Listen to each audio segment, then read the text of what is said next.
It was supposed to be just another adrenaline-fueled trip, a desperate attempt to fill the emptiness we all carried. We were no strangers to danger, not the type to back down from a dare or thrill. But this was different. There was an air of finality in the cool, damp breeze that greeted us at the entrance to the labyrinth. We found it by accident. It wasn't marked on any maps, but the locals, with their nervous smiles and quick glances, had whispered enough about the old legends. The Minotaur, they said, was just a myth, a relic of ancient stories, a joke. But they told the tales with trembling hands, like those who knew better. They warned us, of course. That's what makes this all the more ridiculous. How easily we shrugged it off. The entrance yawned before us, dark and foreboding, like an open mouth waiting to swallow us whole. The stone archway, weathered and ancient, bore faded symbols we couldn't quite understand, but we didn't care. This was just another story, another adventure. Or so we thought. We didn't have a guide. What thrill seeker would need one? Armed with only flashlights, we ventured in, laughing, joking, the usual bravado. But the deeper we went, the quieter we became. It was the smell at first, something metallic, faint, like old blood soaked into the very walls. Then there was the sound. At first it was a distant echo, almost like footsteps. But not ours. Must be the wind, someone muttered, though there was no wind down here. Only stale air and the soft crunch of dirt beneath our boots. We kept moving forward. The tunnels twisted in ways that didn't make sense, each turn more confusing than the last. It felt like we were walking in circles, though we'd been careful to mark our way with chalk on the walls. That's when we noticed something was wrong. The marks we left? Gone. Wiped clean as if the walls themselves were erasing them. We argued, accusing each other of carelessness, but no one admitted it. No one had touched them. The deeper we went, the colder it became. The walls, once rough stone, now seemed to pulse with something almost alive. I ran my fingers across them, slick, damp, like skin stretched too tight. We should have turned back then, but we didn't. That's when we heard it, a low guttural sound, something between a growl and a moan echoing from the depths. We froze, hearts hammering in our chests, flashlights darting across the walls. But there was nothing, only shadows, too many of them stretching in every direction.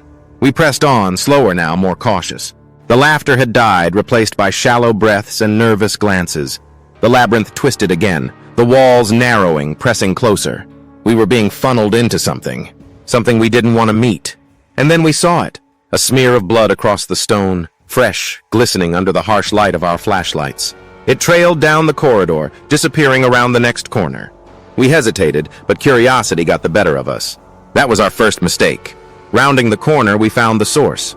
A body, crumpled on the ground, skin pale and slick with sweat. Eyes wide open, unblinking, staring into nothing. The chest was torn open, ribs cracked like a splintered cage, the heart missing. "An animal," someone whispered, though none of us believed it. The smell was overpowering now, coppery, pungent, death wrapped in decay. We backed away slowly, our footsteps louder than they should have been in the silence. But as we retreated, something moved in the shadows ahead. A shuffling sound, slow and deliberate. A shape emerged, just beyond the beam of my flashlight. It was massive, hulking, and wrong. I couldn't see its face, only the silhouette of horns curving out from the darkness. My hand shook as I tried to steady the light, but it flickered, the beam dimming, casting only fleeting glimpses of the thing before us. Then the light went out completely. For a moment there was nothing but silence, thick and suffocating. My breath caught in my throat, heart pounding in my ears. In the pitch black I could hear it, breathing. Not ours. Something else. Wet, raspy, closer than it should have been. The scream that followed wasn't human. The flashlight flickered back to life and the thing was gone. But so was one of us. Where he had stood there was only blood, thick, dark, pooling across the floor. No body, no sign of a struggle. Just blood. We didn't speak. There was no need. The myth wasn't just a story. The Minotaur was real and we were trapped in its maze. I felt the walls closing in around us, the stone damp with something that wasn't water. The ground beneath us felt less like earth and more like flesh, pulsating, alive. We couldn't turn back now. We couldn't run. It was waiting. Somewhere in the distance, we heard a low growl, followed by a scream that cut through the air like a knife. We were next. The scream hung in the air long after it had faded into the labyrinth's shadows, a sound so raw and primal that it set every nerve in my body on edge. I stood there, frozen, listening to the echo that seemed to reverberate through the very bones of the maze. No one spoke, no one moved. We all knew it wasn't an accident. Whatever had taken him, it was real, and it was still out there. The tension in the air was suffocating, as though the walls themselves were pressing in, tightening their grip around us. The others began whispering, frantic words tumbling over one another, panic setting in. But I couldn't focus on them. I was too busy listening, straining to hear past the shuffling of feet, past the shallow breaths, past the beating of my own heart. And then I heard it again, the breathing. It was closer now, slow and deliberate, like something was watching, waiting for us to make our next move.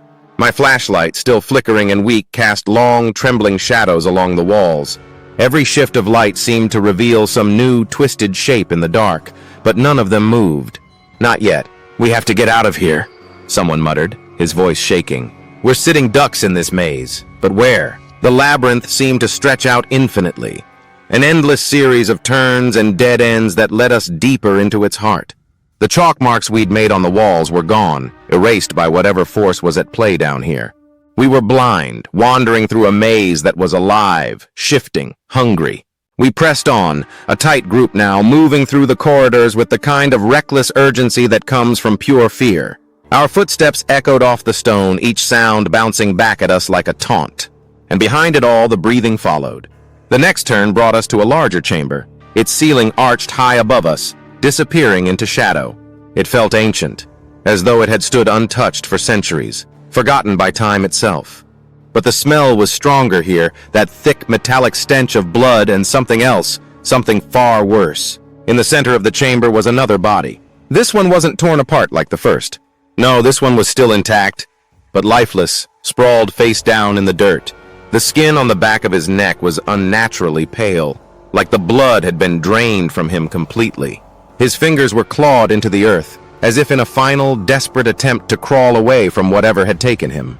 I stepped closer, drawn by some morbid curiosity, my light shaking as I bent down to get a better look.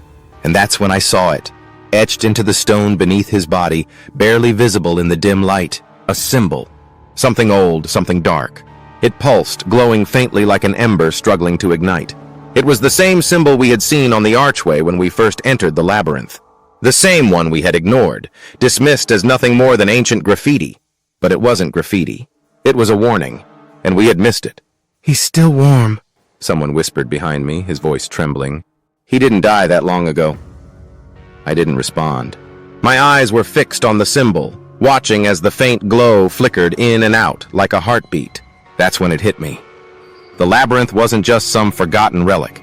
It was alive. It was feeding, and we were the meal. "Do you hear that?" another voice asked, breaking the silence. I froze, straining to listen. At first, there was nothing. But then, from the far end of the chamber, a scraping sound, low and steady, like claws dragging across stone. My flashlight flickered again, the beam sputtering, dying for a moment before springing back to life. And in that brief instant of darkness, I saw it. The shape, lurking at the edge of the light. Massive. Hulking. Its horns curved out from a head too large for its body, its skin leathery and wet, glistening in the faint glow.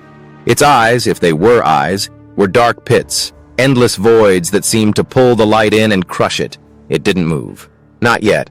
It was watching us, waiting for us to make the first mistake. I stumbled back, my heart hammering in my chest.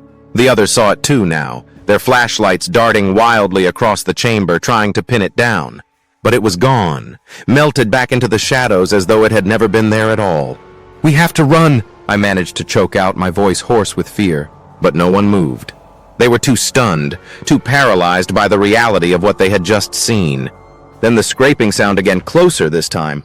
The shadows shifted. The air grew thick, heavy with the promise of something terrible. We bolted, no longer caring about direction, no longer marking our path. The maze twisted and turned, dragging us deeper with every step, its walls narrowing until it felt like we were being squeezed from all sides. I could hear the others panting, their breaths shallow and desperate, their flashlights swinging wildly, casting long, erratic shadows on the walls.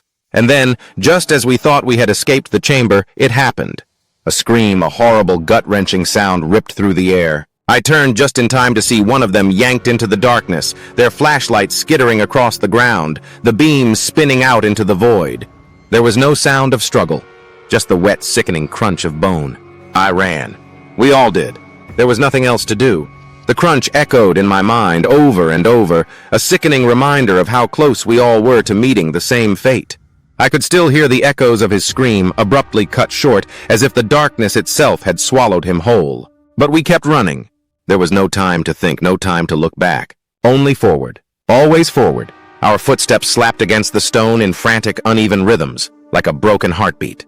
The walls were closing in on us again, narrowing until it felt like we were being funneled into something worse. My lungs burned, each breath coming in short, panicked gasps, but we didn't stop. We couldn't. The scraping sound was back, louder now, chasing us through the twisting corridors, dragging itself closer and closer with each step. We had lost another one somewhere along the way. I didn't even see it happen. One minute he was there running beside me, his breath ragged in the air. The next, there was only the darkness, yawning wide behind us, and the sound of something being torn apart. That's when I realized we weren't running away from the Minotaur. We were being herded. The labyrinth wasn't just a maze. It was a trap, designed to lead us exactly where it wanted us. Each twist and turn was deliberate, each narrowing passage a subtle push toward the inevitable. The chalk marks had been erased for a reason. We were never meant to find our way out. The labyrinth was alive, thinking, breathing, guiding us to our doom. We burst into another chamber, this one larger than the last, the ceiling so high it disappeared into the blackness above. My flashlight flickered weakly, casting long shadows that seemed to move on their own. But something was different about this place. The walls here were lined with bones, human bones. They were embedded into the stone, jutting out at odd angles, ribs and femurs and skulls twisted into the very structure of the maze. Some were ancient, crumbling with age, while others were disturbingly fresh. The sight of them made my stomach churn, bile rising in my throat. But it wasn't the bones that froze me in place. It was the smell. The stench of rot was overwhelming, thick and suffocating, like the very air was rancid. And beneath it, the coppery tang of fresh blood seeping into the ground from something just beyond the edge of the light. The others were huddled together now, silent, their faces pale and slick with sweat. I could see the fear in their eyes, the desperate hope that somehow this would all end, that we could still get out. But there was no way out, not anymore. Then from the shadows it appeared. This time there was no doubt. The Minotaur stood before us, fully visible, its massive form hulking in the dim light. It was grotesque, more beast than man, its body twisted and unnatural. The horns curved impossibly high from its head, slick with blood, its skin stretched tight over muscles that rippled and pulsed beneath the surface. Its eyes, dark, soulless voids, locked onto us, and for the first time I saw the hunger there. This thing wasn't just a mindless beast. It was aware. It stepped forward, its hooves clattering against the stone floor, slow and deliberate, like it was savoring the fear radiating off of us. I tried to move, but my legs refused to cooperate, rooted to the spot by pure terror. The others were just as paralyzed, wide-eyed, shaking, unable to tear their gazes away from the monster in front of them. The Minotaur snorted, its breath coming in heavy, ragged bursts that stank of death and decay. Then it opened its mouth, revealing rows of jagged, yellowed teeth. I saw the blood there, fresh and dripping, and I knew whose blood it was. The Minotaur let out a sound, a low, rumbling growl that reverberated through the chamber like a wave of nausea. And then, before any of us could react, it moved. It lunged. One of them was ripped from the group, their scream cut short as the Minotaur's jaws clamped down. I saw the body twitch, a brief, horrible spasm before it went limp, lifeless. Blood splattered across the stone floor, warm and sticky, pooling around the hooves of the beast. And still it didn't stop. The Minotaur lifted its head, blood dripping from its mouth, and turned to us again. It was playing with us. It didn't need to rush. It knew we were trapped, that there was nowhere to go. It was savoring the hunt, drawing it out, feeding on our terror. "Run," someone whispered, their voice barely audible, but no one moved. We couldn't. And then the ground beneath us shifted. At first I thought it was just my imagination, my mind playing tricks on me in the grip of fear. But no, it was real. The floor of the chamber trembled, a low rumble that grew steadily louder, more violent. I looked down, and that's when I saw it. The bones embedded in the walls, they were moving. They twisted and writhed, breaking free from the stone, clattering to the ground in a macabre dance. The earth itself seemed to convulse, shaking violently beneath our feet, like the labyrinth was waking up, responding to the Minotaur's presence. The others screamed, scattering in all directions, but there was no escape. The walls shifted again, closing in, the bone-riddled stone curling inward like the jaws of a trap. We were being crushed, forced toward the center of the chamber, toward the Minotaur.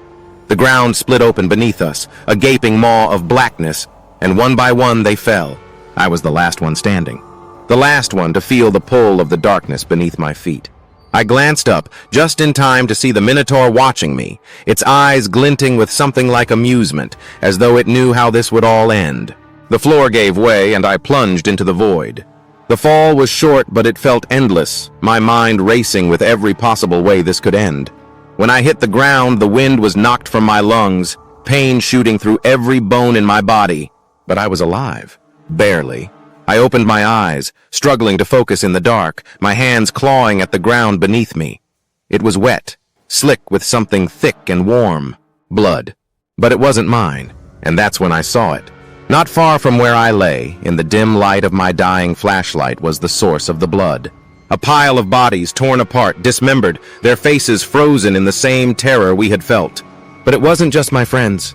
There were hundreds of them. The Minotaur had been feeding for centuries. The realization hit me like a punch to the gut, and I scrambled backward, my breath coming in short, panicked gasps. But it was too late. The Labyrinth had me now. And somewhere in the shadows above, the Minotaur was waiting. The last thing I heard before the darkness closed in was the sound of hooves, slow and deliberate, coming closer. Darkness enveloped me, thick and absolute. I didn't know if my eyes were open or shut. It made no difference. I lay still, paralyzed by the horror of what I had seen, what I knew was coming. The stench of blood and decay was overpowering, seeping into my skin, mingling with the cold, wet earth beneath me. My body screamed in pain, but it was nothing compared to the terror in my mind. The Minotaur was real. The Labyrinth wasn't just a myth, it was a nightmare, ancient and alive, feeding on the foolish and the lost. And we had walked right into its jaws. The sound of hooves echoed in the darkness, slow, deliberate, growing louder with each step. It was coming for me, the last of us. I knew that no amount of running, no desperate scramble through the twisted corridors could save me now. The Labyrinth was closing in, as though it had been waiting for this moment, the final act of its cruel game. But I wasn't dead yet. I forced myself to sit up, every muscle screaming in protest. My flashlight had flickered out long ago, and in the pitch black, my hands clawed at the ground for anything I could use. A rock, a bone, anything. But all I found was cold, wet earth. My heartbeat thundered in my ears, drowning out everything else. That's when I heard it again, the breathing. Only this time, it wasn't just from the Minotaur. It was coming from beneath me. My hands froze, my fingers digging into the ground. There was movement there, just beneath the surface. Something shifting, pulsing, like the earth itself was alive. I jerked my hand back, horrified, as the ground beneath me started to tremble. The bones I had seen embedded in the walls, the ones that had writhed free, they weren't just the remains of past victims. They were part of the Labyrinth. I scrambled to my feet, the realization hitting me like a lightning strike. The Labyrinth wasn't just a trap. It was more than stone and earth. It was alive, and it was hungry. The bones weren't just decoration. They were feeding it, fueling it. And now it was coming for me. The floor beneath me buckled, rippling like water, and I stumbled back, my hands scraping against the jagged stones as I tried to keep my balance. But there was no escape. The Labyrinth had been waiting for this, its final act of cruelty. I could feel it now, the pulsing energy beneath the surface, the way the walls seemed to breathe in unison with my own ragged breaths. Then through the darkness I saw it, a faint glow, barely perceptible, coming from the far end of the chamber. I staggered toward it, my legs weak and trembling, desperate for any sign of escape. The ground continued to shift beneath me, but I didn't stop. I couldn't. The glow grew brighter, and as I got closer, I saw what it was. A symbol, the same one that I had seen before, etched into the stone. But this time it wasn't just a faint flicker. It was burning, glowing brighter by the second. I reached out, my fingers trembling as they brushed against the glowing symbol. The moment I touched it, I felt something, a surge of energy, raw and primal, coursing through my veins. The symbol wasn't just a warning. It was a key. I pressed my hand against it, the heat searing my skin, but I didn't pull away. I could feel the Labyrinth reacting to it, the walls vibrating, the floor trembling beneath my feet. And then with a deafening crack, the ground split open beneath me. I fell. It wasn't a long drop, but when I hit the bottom, I knew something had changed. The air was different here, cooler, less oppressive. I scrambled to my feet, my eyes adjusting to the faint light filtering down from the crack above. And that's when I saw it. The bodies were gone. The bones, the blood, all of it. I was standing in what looked like an ancient temple, the walls lined with strange carvings that I couldn't understand. And in the center of the room, on a raised platform, stood a statue, the Minotaur. It wasn't the beast I had seen earlier. This was a statue, carved from stone, its eyes hollow and empty. But as I approached, I felt the same terror gripping my chest, the same sense of something wrong. I reached out, my fingers brushing the cold stone, and the moment I touched it, I understood. The Minotaur wasn't a creature. It was the Labyrinth itself. The stories, the myths, they had it all wrong. The Minotaur wasn't a physical being. It was a manifestation of the Labyrinth's will, its hunger. The creature we had seen, the thing that had hunted us, was merely a shadow of the real horror lurking beneath the surface. And I had been feeding it. I stumbled back, my mind reeling. The Labyrinth had been using us, playing with us, feeding on our fear, our pain. And now it was finished. The game was over, or so I thought. A sound from behind me, a soft, wet squelch, made my blood run cold. I turned slowly, my heart hammering in my chest. The crack in the ground, the one I had fallen through, it was closing. But it wasn't just the ground. The bodies were rising. The pile of bones I had seen before, the dismembered limbs, the shattered skulls, they were reassembling themselves, stitching together in the dark, forming grotesque shapes that writhed and twitched as they pulled themselves up from the earth. I backed away, my breath coming in short, sharp gasps, but there was nowhere to go. The walls were closing in, the labyrinth sealing itself, trapping me in its heart. And in the center of it all, the Minotaur watched. Not the statue, the real one. The one that had been hunting us from the moment we stepped inside. Its eyes gleamed in the dim light, dark and endless. And as it stepped forward, I saw the truth. I wasn't the last one. The labyrinth wasn't finished yet. Because now, it had me. I screamed, but no sound came out. The Minotaur lunged, and in that final agonizing moment, I realized the terrible truth. I was never meant to escape. The labyrinth had been feeding on me from the start, long before I even set foot inside its cursed walls. It wasn't just the others who had been hunted. It was me. Every step, every breath, every drop of fear I'd shed was fueling it, nourishing it. The Minotaur, the labyrinth, the entire nightmare had been leading me here, to this moment, and now I was part of it. The moment I touched the symbol, the moment I thought I had saved myself, I had sealed my fate. The labyrinth didn't need the Minotaur anymore. It had me. I could feel it now, the pull, the way the walls seemed to breathe with my heartbeat, the way the ground pulsed beneath me. I was part of it, forever. The walls continued to crumble, but not toward me. No, the labyrinth wasn't collapsing. It was reforming, rebuilding, changing shape, and I was at the center of it. I tried to scream, but no sound came out. The bodies began to move again, their hollow eyes locking onto me, their twisted faces splitting into grotesque smiles. I wasn't just trapped, I was the trap. The last thing I saw before the darkness swallowed me completely was the labyrinth closing in, sealing itself, waiting for its next victims. Waiting for them to stumble inside, to think they could outsmart the maze. And waiting for me, the new Minotaur, to finish the hunt.